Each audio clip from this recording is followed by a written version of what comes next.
Hello everyone. So in this video we will be covering chapter number 3 that is change in PSR. Probably ये वाले topics हम cover करेंगे. पहला change in ratios, दूसरा goodwill, उसके अंदर जो इतने भी WCR IFR और सारी चीजें आती है वो सब, और एडजस्टमेंट ऑफ गुडविल. क्लियर है? Okay, so let's begin. सबसे पहले अपन समझते हैं रिकॉन्स्टिट्यूशन ऑफ पार्टनरशिप क्या होता है. ओके, मान लेते हैं for example Rahul, Aman and Neha run a cafe.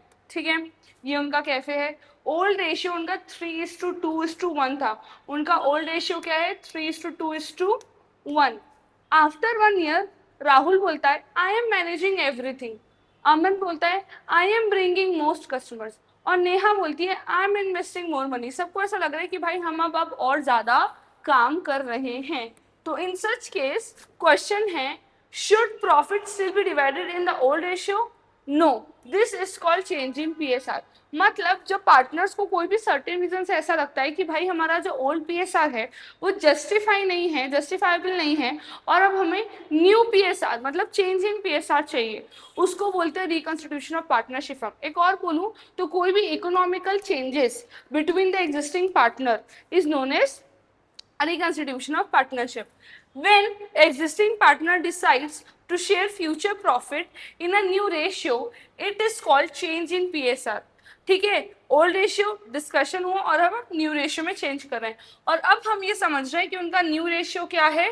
2:1:1. उनका न्यू रेशियो क्या है? 2:1:1. चलो नेक्स्ट. अब इमेजिन करो, अब पहले उनका रेशियो, अच्छा मान ये देखो यहाँ पे क्लियरली लिखा है, पहले उनका रेशियो क्या था? 3:2:1. और अब उनका रेशियो क्या है? 2:1:1. अब वो हमें ये पता करना है कि यार सिंपल सी बात है, ये एग्जाम्पल मैंने क्लासेस में भी पढ़ाया है. मान लेते हैं अगर ये एक बाउल ऑफ मैगी है, ठीक है, ये बाउल ऑफ मैगी है. अब अगर दो पार्टनर्स इसको खाते तो भाई एक के हाथ पे एक इतना खाता और एक इतना खाता. बट अब क्योंकि न्यू पार्टनर आ गया है या पार्टनर में कोई चेंज इन PSR हुआ है, अब इनका डिवाइड ऐसा हो गया. तो जो मैगी का हिस्सा पहले 2 लोग मिलके खाते थे, अब उस मैगी को कितने लोग मिलके खाएंगे? 3. इसमें से हो सकते कोई सेक्रीफाइस कर रहा हो सकते कोई गेन कर रहा हो. क्लियर है? अब आपको ये समझना है, ठीक है, अब आपको ये समझना है कि हम निकालेंगे कैसे कि कौन ज्यादा सेक्रीफाइस कर रहा है और कौन ज्यादा गेन कर रहा है. तो इसके लिए याद रखना, आपका फॉर्मूला होता है सेक्रीफाइसिंग रेशियो. अगर आप निकाल रहे हो तो उसका फॉर्मूला होता है old ratio minus new ratio. और अगर गेनिंग निकालना है तो new ratio minus old ratio. Clear है? मैं आपको पहले ही बता दूं कि अगर आपने सेक्रीफाइसिंग का फॉर्मूला लगाया है और अगर आपका आंसर पॉजिटिव आता है तो वो बंदा सेक्रीफाइस कर रहा है, और अगर आंसर नेगेटिव आता है तो वो बंदा गेन कर रहा है. सिमिलरली अगर आपने गेनिंग का फॉर्मूला लगाया है और अगर आपका आंसर पॉजिटिव में आता है मतलब वो बंदा गेन कर रहा है, और नेगेटिव में आता है मतलब वो सेक्रीफाइस कर रहा है. ठीक है, ये आप लोग लिख लेंगे, स्क्रीनशॉट ले लो. Right now I am erasing all of this things. ठीक है, चलो अब हम लोग ये क्वेश्चन सॉल्व करते हैं. सो अब हमें निकालना है सेक्रीफाइसिंग और गेनिंग. अब देखो मैं कैसे निकालूंगी, पहले मैं फॉर्मूला लिखूंगी. Sacrificing ratio is equal to old minus new. ठीक है, अब सबसे पहले मैं निकालूंगी राहुल का ओल्ड रेशियो क्या है? 3 बाय डिवाइड बाय कितना लिखेंगे? इन सबका टोटल विच इज 6 माइनस उनका न्यू रेशियो क्या है? 2/4. क्लियर है? वैसे ही मैं यहाँ पे किसका निकालूंगी? अमन का. क्या रेशियो आएगा? 2/6 माइनस 1/4. और वैसे ही नेहा का निकलेगा.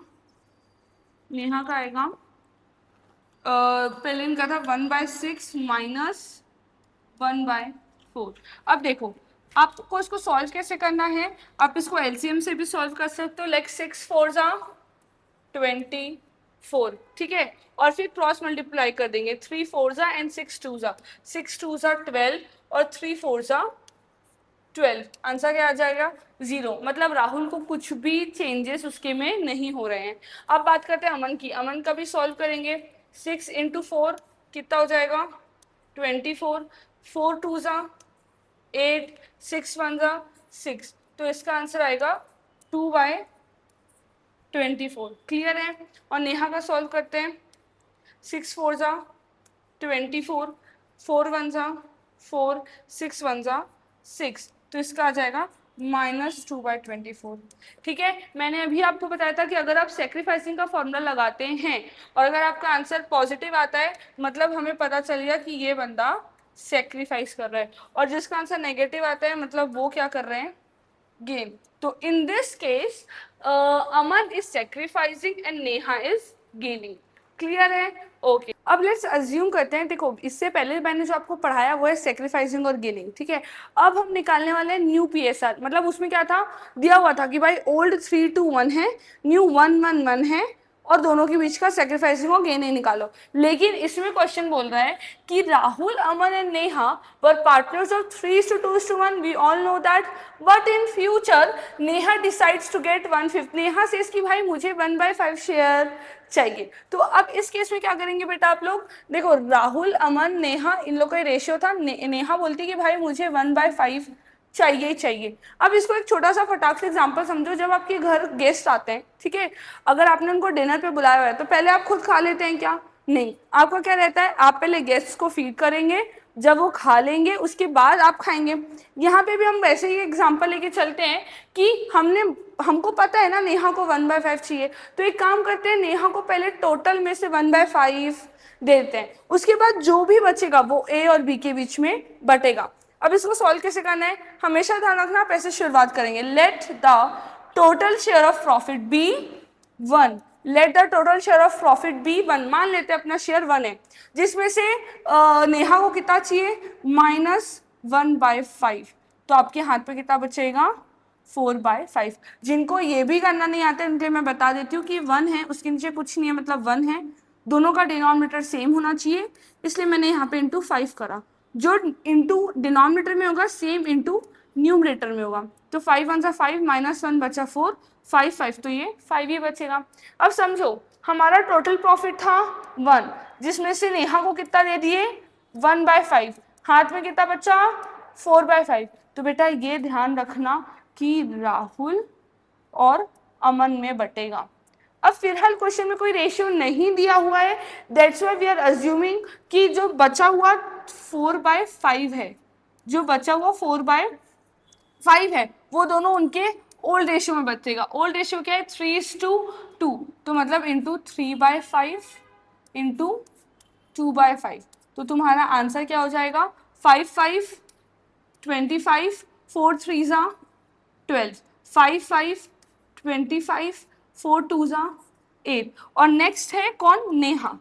अब आप बोलोगे मैम नेहा का तो हमें पता तो है 1/5 मिल रहा है, बट आपको सबकी डिनोमिनेटर मैच करने, राहुल का डिनोमिनेटर 25 है, अमन का डिनोमिनेटर 25 है, नेहा का रेशियो है 1/5, डिनोमिनेटर 25 कैसे बनेगा, इंटू 5 करके, सिमिलरली इंटू 5, तो हाथ में कितना बचेगा, 5/25, मतलब आप 12 + 8 + 5 करेंगे तो आपके हाथ में बचेगा 25। हाँ, मतलब आपका अगर आपका ये सबका न्यूमरेटर ऐड करने से, सम करने से अगर आपका टोटल डिनोमिनेटर जितने आ रहा है, मतलब आपका आंसर सही है। So now their old ratio was 3:2:1, but the new ratio is 12:8:5।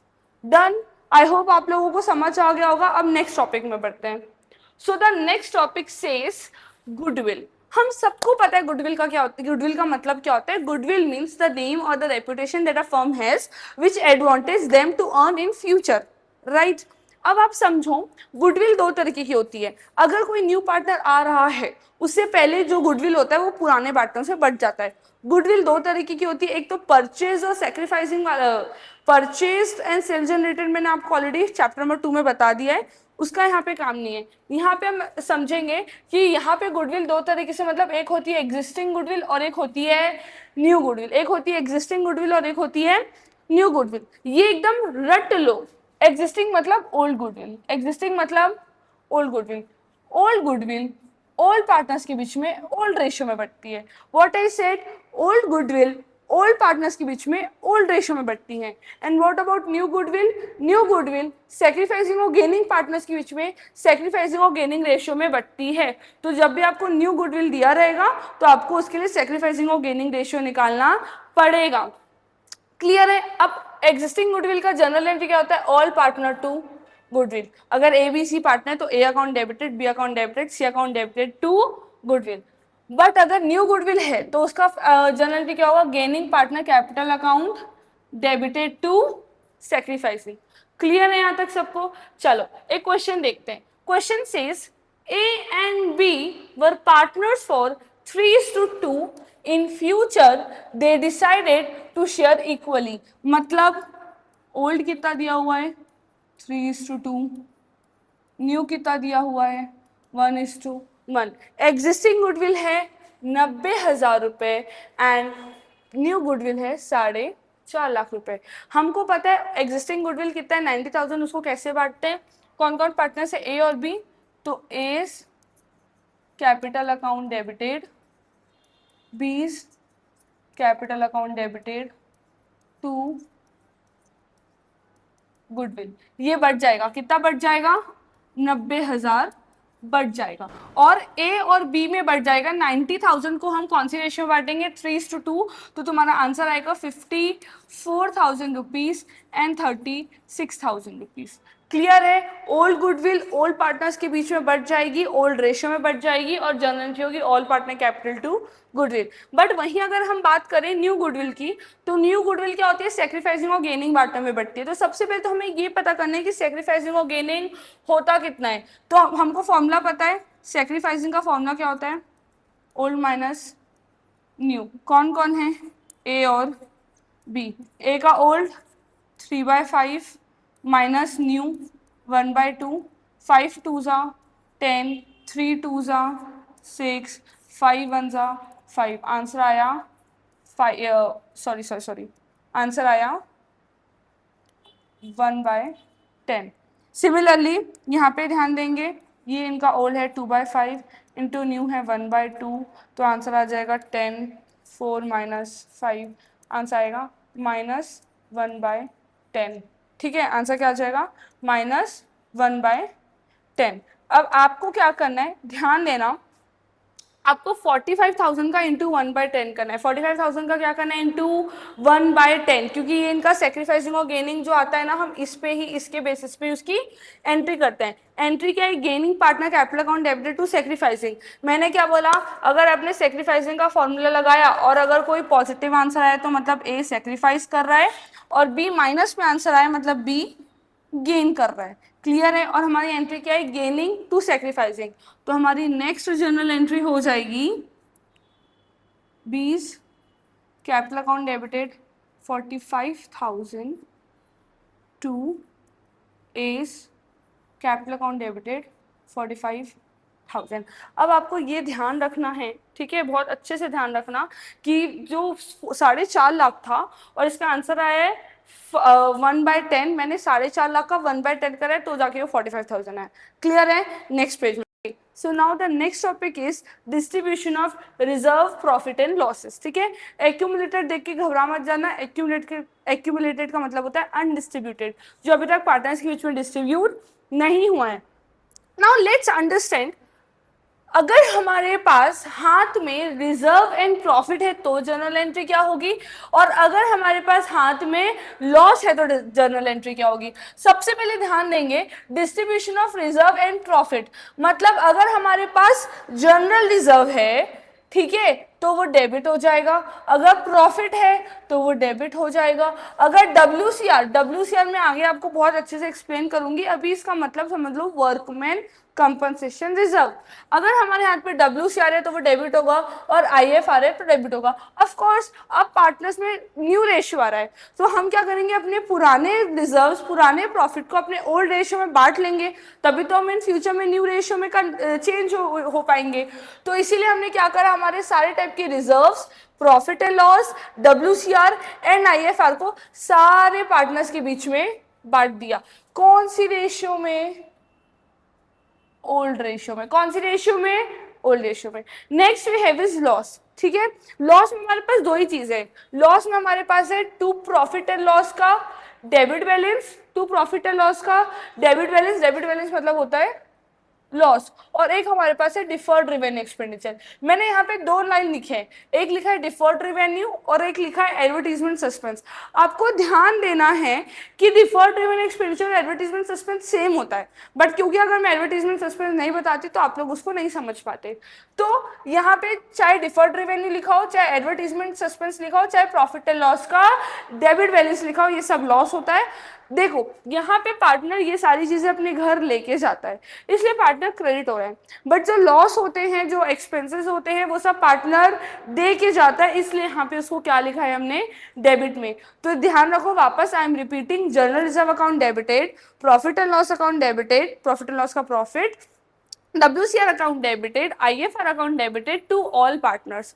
But वहीं अगर लॉस की बारी आती है तो all partners account debited to loss, profit and loss का, to deferred revenue expenditure and to advertisement suspense account. Clear है? इसका एक क्वेश्चन करके देखते हैं। मान लेते हैं question says a firm had a general reserve of 2 lakh rupees, 2 lakh रुपए का जनरल रिजर्व है, ठीक है। प्रॉफिट एंड लॉस का credit balance of 3 lakh rupees, ठीक है, हमारे पास 3 लाख का प्रॉफिट भी है, and a deferred revenue expenditure of 50,000 rupees, ठीक है। हमारे पास तीन डिफरेंट चीजें हैं, दो यहाँ की और एक यहाँ का है। पार्टनर्स आर ABC पार्टनर्स है, कौन सी रेशियो के, 3:2:1। सिंपल सी बात है, इसकी दो जर्नल एंट्रीज होंगी, ठीक है, दो जर्नल एंट्री होगी। एक सबसे पहले आपकी जर्नल एंट्री होगी जनरल रिजर्व अकाउंट डेबिटेड, कितना बोल रहा है, 2 लाख रुपीज, ठीक है। और उसके बाद हमको बोल रहा है प्रॉफिट एंड लॉस 3 लाख का है, तो profit and loss account debited 3 lakh, ठीक है, टू ऑल पार्टनर्स। अब अच्छा, मैं ऑल को ऑल नहीं लिखूंगी, मैं फिलहाल आपको ऐसे एक्सप्लेन कर देती हूँ। 2A, क्या बोला मैंने, 2A एंड 2B, कौन सी रेशियो बैठेगा, देखो general reserve profit and loss होता है टोटल 5 लाख रुपए, और इनका रेशियो क्या है, 3:2:1। अभी मैं फिलहाल के लिए C को हटा दे रही हूँ, ठीक है, C अपना पार्टनर नहीं है, सिर्फ A और B पार्टनर्स है, 3:2 के। क्लियर है? तो आपका क्या हो जाएगा, इसका A का हो जाएगा 3 रेशियो, मतलब इसका 3 लाख रुपए, और B का हो जाएगा 2 लाख रुपए। रिजर्व्स को एक साथ बांट दो। अब नेक्स्ट हमारे पास एक और क्या चीज है, deferred revenue expenditure. Deferred revenue expenditure कितने रुपए का है, 50,000 रुपए का। ये हमारा लॉस है, इसलिए पार्टनर इस पैसे को दे के जाएगा। दैट्स वाई इसकी जर्नल एंट्री क्या हो जाएगी, A account debited, B account debited to deferred revenue expenditure. Deferred revenue हमारे पास कितना है, 50,000, तो ये दोनों में कितना कितना बढ़ जाएगा, A को मिलेगा 30,000, मतलब A देगा और B देगा 20,000। क्लियर है? होपफुली आपको टॉपिक समझ आ गया होगा, कोई डाउट होगा तो लेट मी नो, ठीक है। अगर स्क्रीनशॉट्स लेने हैं तो आप ले सकते हो। Okay, so next let's start the meaning of workman compensation reserve. Clear है? वर्कमैन कंपनसेशन रिजर्व जो होता है वो बेसिकली फर्म्स और कंपनीज अपने वर्कर्स के लिए बनाती हैं। एक बहुत अच्छा एग्जांपल मैंने यहाँ पे रखा हुआ है। Imagine a Zomato delivery partner meets with an accident while delivering an order. The company may have to pay compensation to the worker or his family. To meet such unexpected future liabilities, a business create workman compensation reserve. Clear है? नाम से clear हो रहा है भाई, worker को compensation देना जरूरी है अगर उनके साथ कोई हादसा हो जाता है कंपनी से रिलेटेड काम करते हुए। अब यहाँ पे ना मैंने ऑलमोस्ट 4 केसेस करेंगे, थोड़ा सा लाइट कलर हो गया इसलिए दिख नहीं रहा है। केस 1, केस 2, केस 3 और केस 4।